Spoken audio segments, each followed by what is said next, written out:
Welcome back to Hazardous Endeavors. Huzzah! Hello. Hello. Hello. Yes, indeed. Welcome back to Digital and Dice's 5th edition actual play Dungeons & Dragons podcast, where we last left our intrepid adventurers. It was awful. Terrible. Disgusting. It was a bridge. Yeah, there exactly was a bridge. You have made your way deep into the rotting hills. You have been traveling with one of Jaxom's old friends, a tiefling named Norin, and a patrol of various paladins, clerics, and soldiers, Zugtug! as well as Crusader Zugtug, Yeah. who volunteered to come along with you on your trek through the rotting hills in an effort to locate two things. First off, you are on your way to locate the Sunken Oracle. Yes. And from there, we will find out the heart of the hills. That was the idea, yes. You are actually trying to see if you can locate the heart of the rotting hills, which is theorized to be some sort of beacon of negative energy, where you are more than likely going to find what, is left of Kavros Eldeth. Okay, so, question. Yeah. Okay. When they say the Sunken Oracle, does that mean like it has like a pirate ship and it has sunk? Does it mean that it is sinking in the mud? Does it mean it is sad? Every oracle I've ever seen has been sort of sunk in the ocean, but, that's my life Because the experience. only ocean that I see is of dead people. And that makes me sad. We'll have to see what the Sunken Oracle looks like. It's in a valley. Okay, a valley is not an ocean, unless I am wrong, and I have been known to be wrong. Frequently. Occasionally. It could have sunk into the earth. Ew. I think that it's going to end up being rather horrifying and slightly traumatic no matter what we do, but Are you okay, Mr. Wilf? no, I'm not okay. We just crossed a river of ravening, angry undead. That's not okay. Nowhere in any Did you of look this down? would that be okay. You're not supposed to look down. You're supposed to look up. To the sun, like Zugtug. I tripped. Oops. Oh. I'm truly sorry, you two. Is there anything I can do to help? A hug. You want a hug? You got Come you here. got some liquor on you? Come here. We're going to hug now. I'm But hugging we're you. gonna hug you now. We're hugging. Bro. Oh, No, God, Elliot, you're freezing. It's a warm Get off and me. cold Get off sensation. You got this, Mr. Wilf. me. I think I got frostbite Sure. from No. Frostmoon. Yes. Okay, traveling on. Yeah. So, you guys, after gathering yourselves on the other side of the bridge, and everyone kind of shaking off what they've seen, what they just experienced, you start making your way through, on your way to what some of the local soldiers have been calling the Valley of Forgotten Truths. So, while you are traveling through the rotting hills, at this point, the terrain that you're in is a lot more rocky and craggy. Tall, sharp rock formations straddle the road on either side, although quite a few of them seem to have the look of almost like menhir, large monolith style stones, just kind of not necessarily lining the road, but definitely at different intervals seem to be just standing straight up out of the landscape, seemingly at random. You look like a graveyard, yes? I was really trying not to associate with that, but I find it hard to argue that visualization now. You're Thank you. welcome. You ever sometimes feel like in the back of your head somebody is narrating your life? No, that doesn't sound very No, realistic. never at all. Huh. And there you walk through the tall, obelisk-like stones, through the darkness that seems ever present throughout the rotting hills, towards the rising mountain range ahead of you, which again looks as if it was almost torn up out of the ground by massive claws. It looks like giant rents of the ground have just formed these kind of sharp peaks that's jutting out of the landscape. I think I brought the wrong boots for this.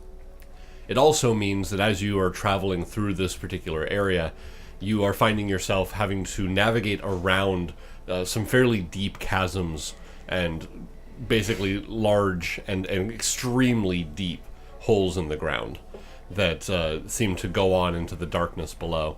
And every so often passing by them, you can hear that echoing screaming, that rage and agony that pervaded the crossing of the bridge. How do they not get up? I mean, do they stay down there? I imagine that they wait for it to be darker. More dark? Because it's already pretty dark. Oh no, but I imagine that they surge out when it's commonly thought of as nighttime. Several of the soldiers are nodding with that, with grim looks on their face. I was really. So what time is it? I really didn't need to know that. It's a little difficult to tell what time it is, although if someone wishes to roll survival at a disadvantage, unless you are Jaxom, in which case you can roll it normally. All right. Having spent some time here, Jaxom, you're pretty much well attuned to the area. I would like to know. maybe pretend or think or wonder if it's like 7 in the morning. It is not. Right. I rolled an 8. Okay. I rolled a 5. I had a natural 20 on the other one, though. Right. I cannot find the ground. Okay. I do not make survival checks in anywhere that I cannot acquire a meat pie from a local stand. Right then. So none of you have any idea how late it is or how close you are to getting towards evening. But I will say, though, that you will note that a lot of the soldiers you're traveling with seem to be getting a little nervous or a little more on edge than they have been. They seem to be gripping their weapons a bit tighter. They seem to be watching the surroundings as well. How late is it? That is a good point, soldier friends. We are curious because you just nodded when we mentioned the flood of undead coming from the ground. A human man nearby looks over and he's kind of looks at the sky for a moment, squints, says, we probably have maybe another few hours until night. Okay, then what do you do when it is night? Set up a defensible position and pray. Do you sleep? Some can if they try. I'm pressed. Ah. Do we keep moving when sleep? When not sleep, when do we keep moving? You'd keep moving until you find a defensible position. Okay. Speaking of which, and he's pointing down the trail you guys are heading, and as you're making your way into the foothills of said mountain range, he's pointing at a bit of a rise, and says, up there is the entrance to the valley. It's defensible as it gets. Right, so That's convenient. We should go that way. I think Yes. we are universally going that way, right? Yes. Yes. Yeah, We should okay. continue going that way. Huzzah! Continuing that way. Norin shouts out a command for everyone to pick up the pace and double time it a bit, and the whole group starts to march forward much quicker. You know what? I need some talcum powder next time we do this because my pants are like japing. I told you that those pants are just a little too tight for like a versatile walk. Yeah, but they're not too tight. They're like just tight Are you- enough. Chafing? Only because we were walking for like half a day. Too tight. Lindo, we walk half a day quite often. And I usually have my talcum powder. Right. So the travel up the foothills and into the lower parts of the mountain, you will note that as you're doing so, it does seem to be getting a bit darker as you're traveling through. It's actually the pervading darkness that you guys were dealing with before seems to just start cutting off your view of the horizon.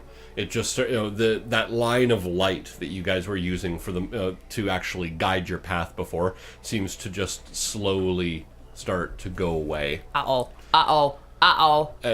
as you're making your way up, Norin shouts that it is definitely time to kick it into a much faster run, and points towards what looks to be a very definite cut in a stone wall. Almost looks like someone just hacked into, with like a large axe, a giant stone wall, leaving a V of opening ahead along the path. Dancing lights. Do not need to encourage me further. Okay. Elliot, you cast dancing lights, and as the little globes start to come out and you're directing them around you, you actually note that as you direct them out a little bit away from the group, dark forms actually skitter away from your light. Dark, shadowy, vaguely humanoid forms. Looks like we need more light. Who has more light? Not only to like scrabble backwards along the walls, but actually seem to float away. Some of them actually floating through the stone itself, getting away from your lights.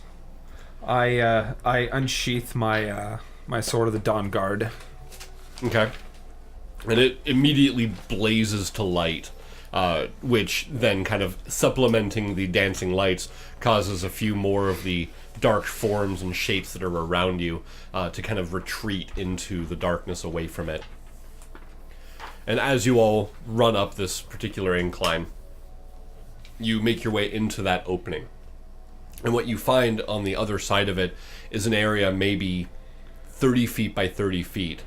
And on the other side of that is a stone bridge about 6 feet wide. No handrails, no guide rails, just a stone bridge going over a massive, dark, gaping chasm.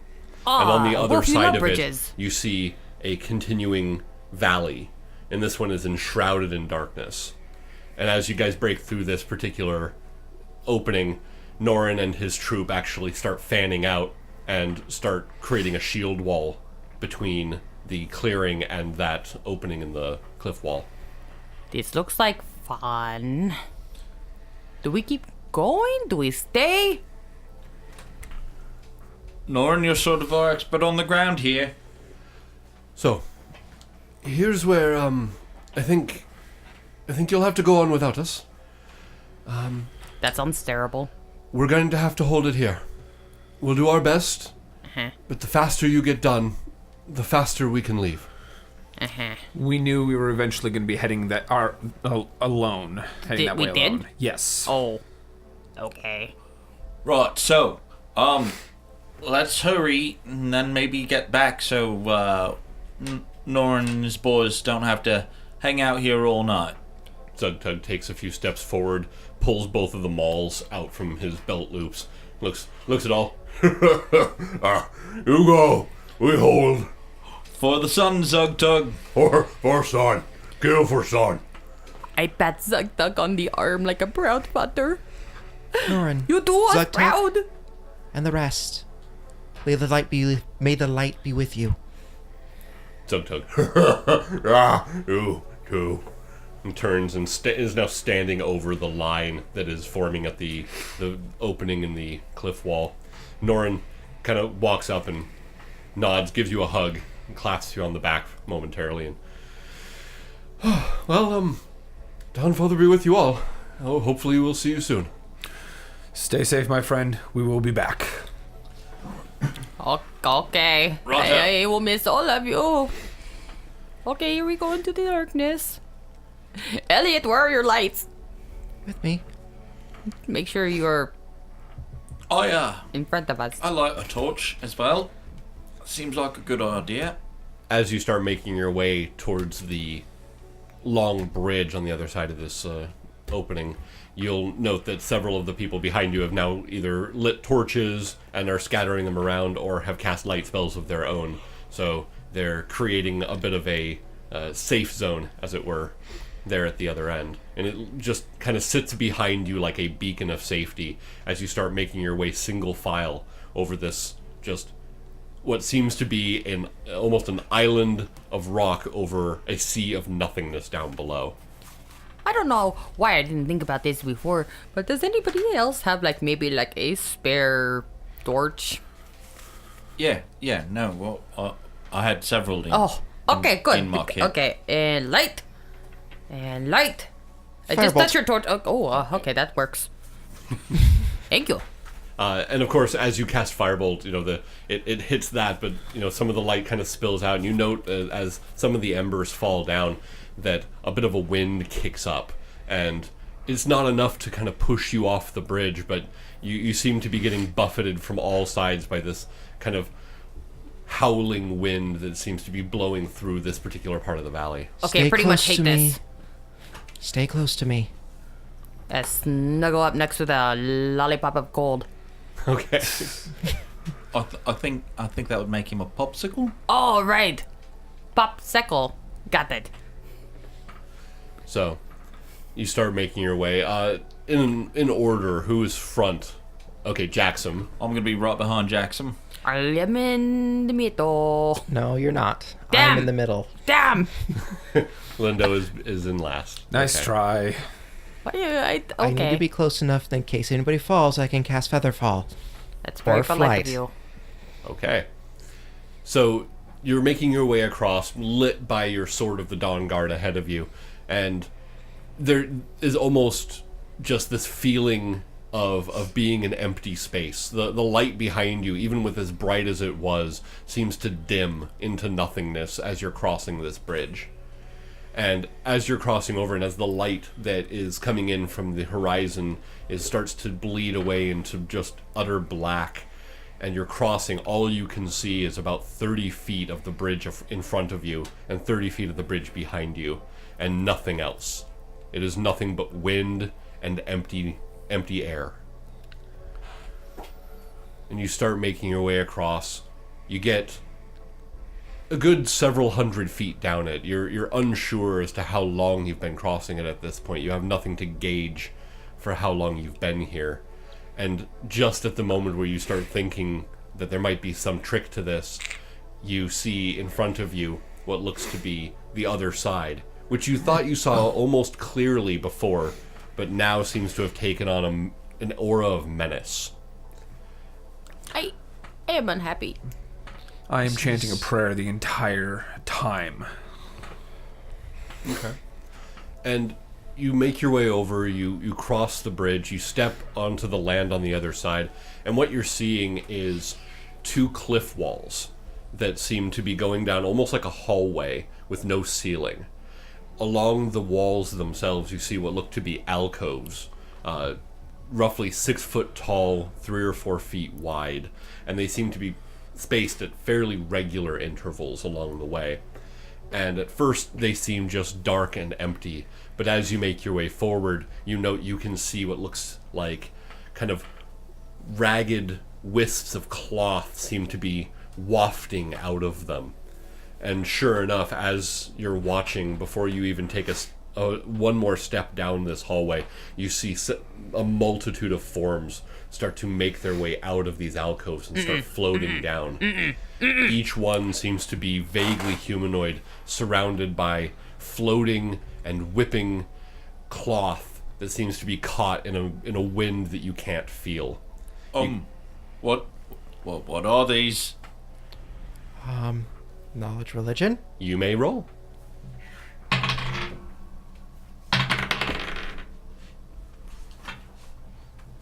I am not the religious sort. 18.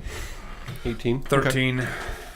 13, you are unsure, Jaxom. You haven't seen this particular kind of undead before. You're pretty sure it's undead. Yeah. Elliot, you actually have a fairly decent idea what you're looking at. Mm-hmm. These are what are known as aleps. They are the spectral remains of creatures, usually intelligent creatures, humanoids, that have died because they learned terrible secrets. That they have discovered some horrible truth of reality, and it rent them asunder to leave their essence floating, gibbering, and desiring to pass this knowledge on to others. What an undelightful specimen. Yes, quite disgusting, aren't they? I don't understand.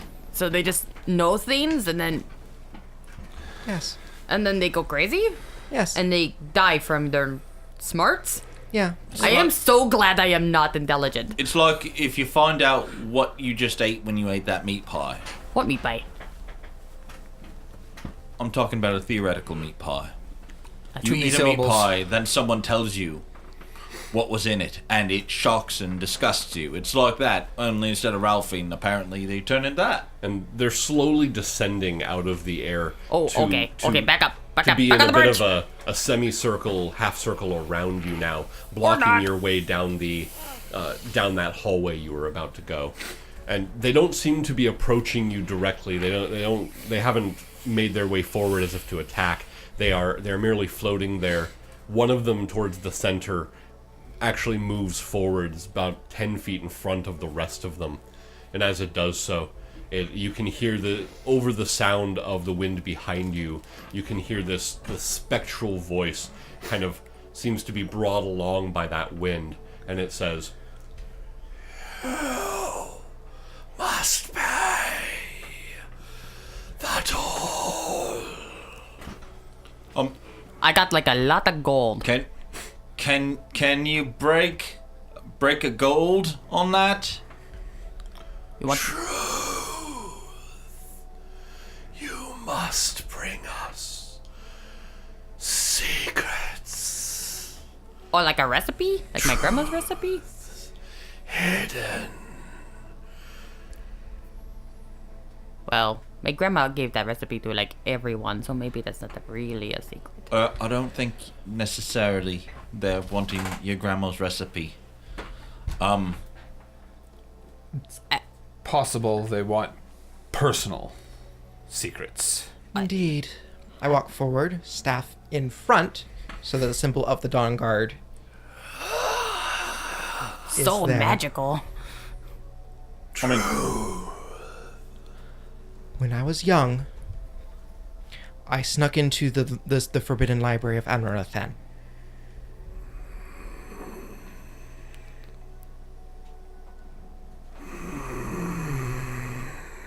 Seems to kind of float and deliberate for a moment.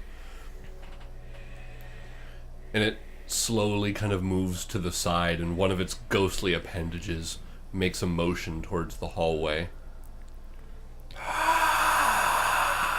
I walk forward. My staff is pointing at that man the entire time I go. Okay. So you kind of sidling, keeping it pointed at him, and you make your way past, and they close up behind you, and it turns. Oh, this is like a literal toll booth. Crap. Yeah. Not it. I guess I'll go. I sidle on up, holding my torch out.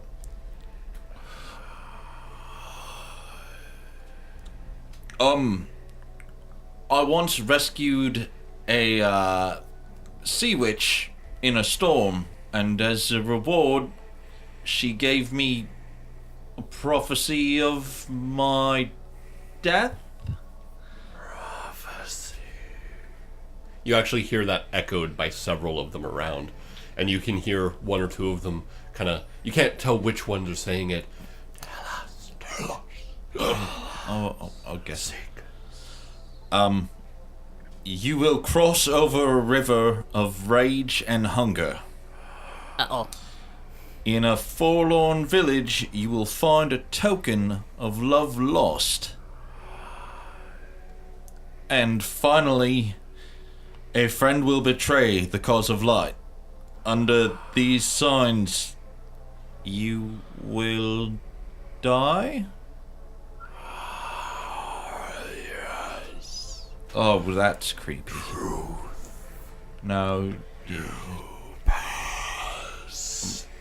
Gonna I am Move upset to the for side you. again. get in my way between them. Right as you do, so you get to the other side with Elliot, and they close up again.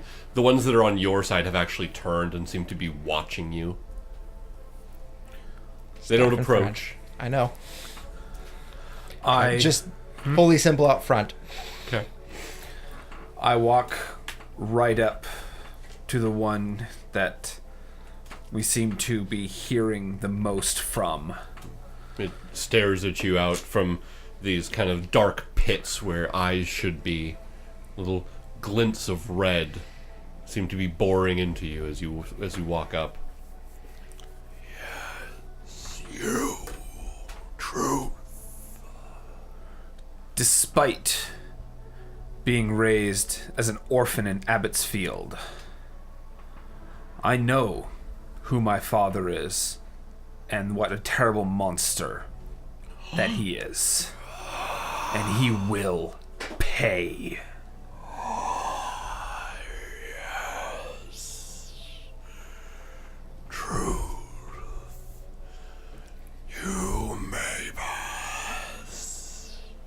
And again, it moves to the side and allows you to pass as the ones behind it open up and you see Wilf and Elliot beyond. I'm not even going to sidle my way through. Just walk straight. Walk straight in. Okay. And they close up once again and turns at last to Lindo. Seems to be floating there looking down at you several feet above the ground. I look behind me and it's dark and scary, and I look in front of me and it is dark and scary. Okay. I've got this. Truth. I'm good at truths. Sure. My boots are not real leather. No. Not enough. My hair is not this natural color. More. And you start hearing that from several of the ones around it. More, yes. Give us. Okay, don't eat me. What? How more? Okay. Secret. Truth. Join us. Okay. No, no, thank you. But no, thank you. Lindo Espina, the beautiful Thorn, is not my real name.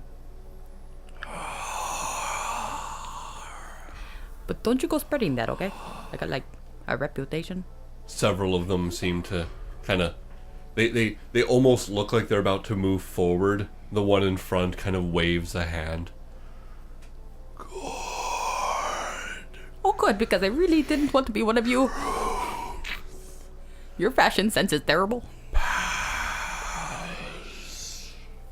And I dart forward as quickly as possible. And as you do so, they actually seem to float up and make their way back into the alcoves around, leaving the area clean and open, although still dark and menacing, but no trace of them is there after just a few moments, leaving you four standing there in that odd hallway surrounded by empty alcoves.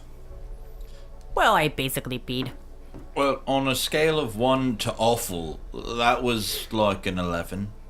Okay, so, death prophecy, cool.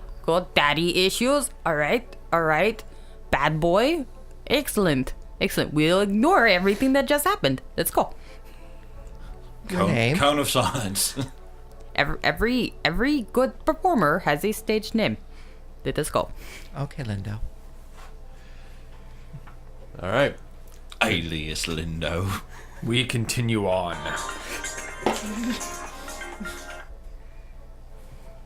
I break dance. These things are bound to happen sometime. All right. So, aside from now everyone in the room now checking their phones to make sure everything is muted, you guys continue down the dark and foreboding hallway that is not filled with dance music. Huzzah. After that moment, I actually had like a jump start in my heart. I was like, everything is dark and terrible, and they break dance. Okay, here we go. So, you guys start making your way through, and this hallway now starts to kind of wander, meandering back and forth, kind of turns a corner, seems to go up a little ways, and as you make your way along this path, you end up going up some old, rough-hewn stairs, making your way up and over what looks to be other pathways that you can't quite remember walking, but you must have to have gotten to where you are. It seems that even though you're traveling in a straight line for the most part, you're traveling on one path, it seems to cut back over and under itself several times, almost like a maze. But you don't see any other direction to go than the one in front of you. And every so often you see these alcoves, and they're just dark and empty. and all you get as a hint that something may be there is passing by, just that echoing. No. I have no more secrets. I literally have 0 secrets. Ever again. And eventually, after making your way for nearly an hour through this long path, you come out into what looks to be a little bit of an open area, and in front of you is a dark, fairly large cave entrance. It seems to be relatively squat but wide. It's about 40 feet wide, seems to only be maybe a few feet tall at the very edges, but seems to gum up to about a 12-foot entrance at the middle. Oh my, what big stalactites you have, grandmother. Do I have to be last again? He's always the dark behind me. Or do you want to be the first one to see everything? Nope. That's Right. for you. That's all for you, friend. Yep. Just to watch. Next thing you know, it's going to be like a neck-level wire hanging in, and I'm just going to not even notice it. I would actually prefer if Wilf was in the back and Lindo was second, due to the fact if there's traps, Yes. Lindo would be able to get to them easier. Second. Right-oh. And I'm still leading the charge. Have fun with that. So, Jaxom, Lindo, Elliot, Wilf. Okay. Yeah. So you start making your way into this cave entrance, and again, it's large enough that you guys could walk, with 10 feet between you on either side, and still be walking side by side through fairly comfortably. And making your way in, it seems to be mostly natural cave, but here and there you're able to see bits of evidence where there might have been either walls or even the foundations of small buildings that at one point might have been built in here. It seems like there might be some sort of, almost like temple structure in here.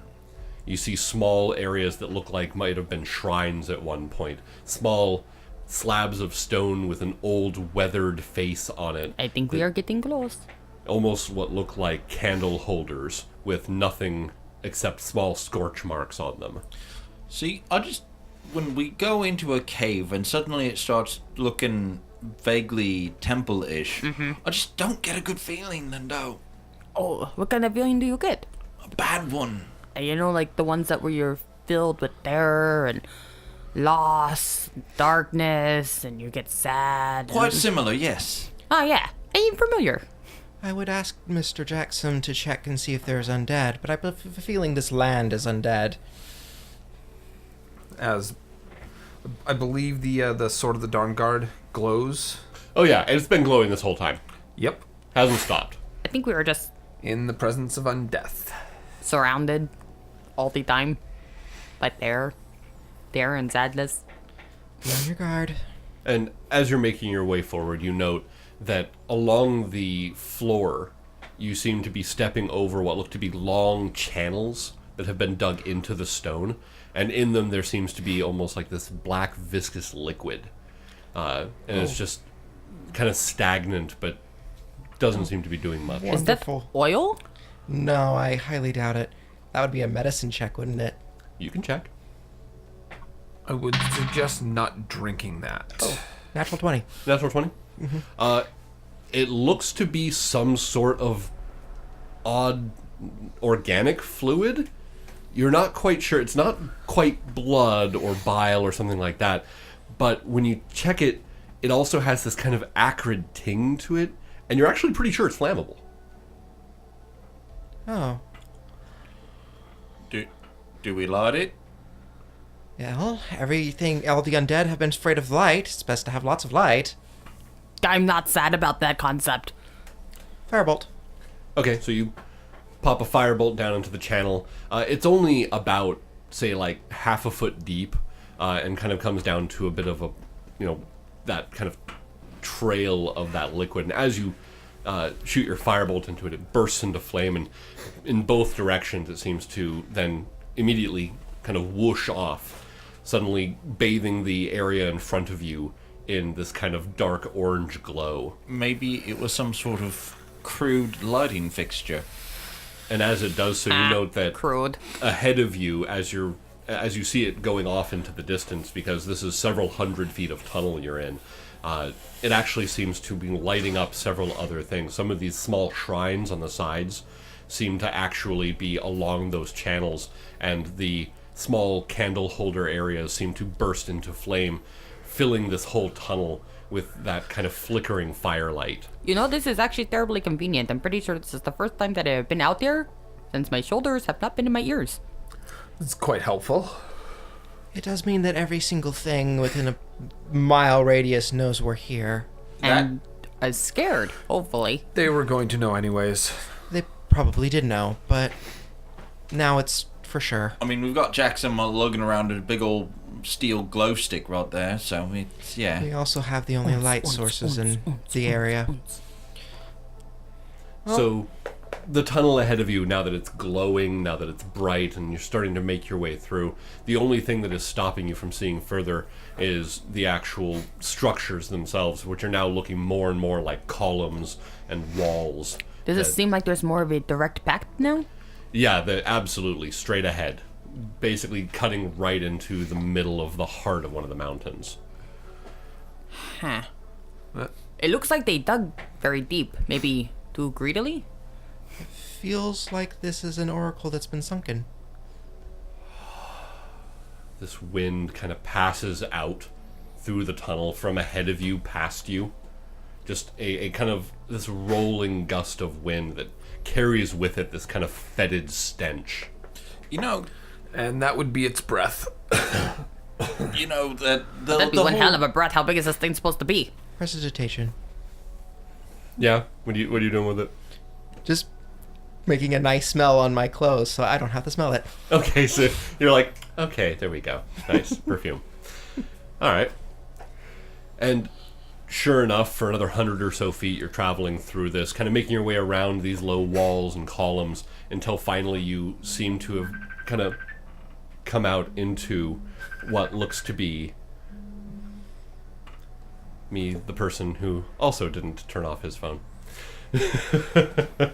We suck. We indeed. Probably the worst timing for that. But more importantly, got it? Yeah, just cut that. Okay. So, let me go back. Wesley was calling me on Facebook for some reason. He was calling me already. Oh.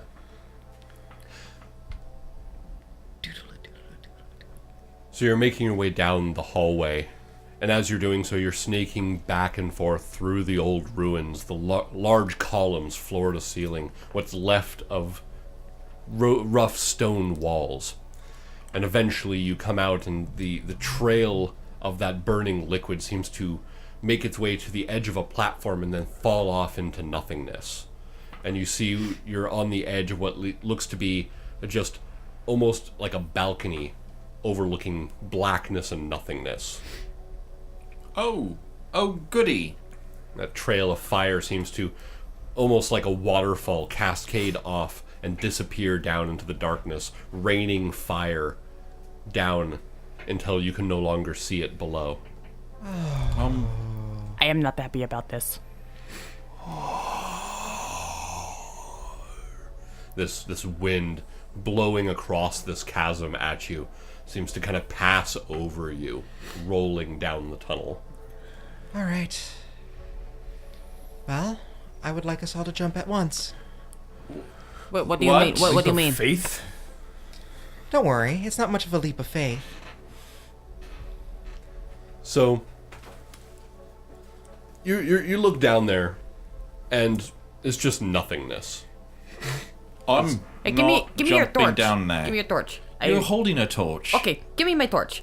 All right, I have my torch, and I light a candle from my pocket, Okay. and I drop it. Okay, so you drop the candle, and as you do so, it starts to tumble, It seems to stay lit, though, luckily, and as it falls, you then see it almost pass by a couple shapes that react to it with screeching. That noise of rage and agony you remember before starts up and starts to be echoed throughout the entire chasm beneath you. You now You through are going to kill us. as that candle seems to hit something below, you see movement as hundreds, if not more, of these undead figures clambering over each other, crush out the light. This will be funny. This will be funny. I'll pull out one of my flasks of holy water. You're going to waste that? I've got a couple more. And I'll toss it in. Okay, so you toss a vial of holy water, and it takes a few moments for it to fall the requisite distance, and as it does so, you hear this kind of tinkling of breaking glass, and then shrieking. And then you even see little flashes of silver light down there as just mountains of these creatures, about 100 or more feet down, are clambering over each other. And as that I'm not sure funny is the word I would go for. That silver fire, as it catches, you actually see what looks to be silvery, kind of spidery lines of it start to make their way up what you now are able to make out as the opposite wall. And they start making their way up and start channeling, almost like they're being drawn up away. That holy fire light seems to be pulled up and away from the creatures below, and it seems to be spidering along the wall, which seems to be also covered in them, clambering over each other, scrabbling, screeching now. And as it makes its way up, you see it start to channel along what looks an almost familiar kind of pattern. And it's like one, and then two, then several more lines coming out from the wall, meeting together into one central area, making its way up in almost what looks to be a rib cage the size of a galleon's hull. It seems to go up, and as you can see, inside what is now somewhat obvious to be this massive skeletal cage, you see squirming inside of it, kind of dark, almost black, shining ichor. And as it's pulsing, you then see the white fire go up what looks to be vertebrae, up to a skull that seems to be half formed, half pushing away out of the stone around it. The skull itself is easily the size of several wagons, and it seems to have its mouth gaping open, and issuing forth from it seems to be a tide, a waterfall of the undead that seem to be gathering in the chasm below. And as they're falling out of it, seeming like they're trying to hold on and try to climb back into it as it's issuing forth out of this massive skeletal maw. And the white holy fire seems to gather and coalesce around each of the bones that are sticking out of this wall. And it seems to, with the sound of a mountain moving, you see the skull kind of cracking away a little bit from the wall, its mouth kind of starting to close, scissoring in half several of the bodies that were in mid-tumble outside of it. And it looks up, and it kind of cranes its neck to the side, cracking the sound of massive trees snapping in a hurricane. And it lets out this breath that washes over you, causing your torches to flicker, the flames along the hallway behind you fluttering in this gale. And as it looks down upon you, its eyes starting to flare up, not with red, but with that white holy fire that you threw down below. We will end for this episode. So thank you for joining us, dear Digidicers, for another episode of Hazardous Endeavors. And until next time, Game on, internets!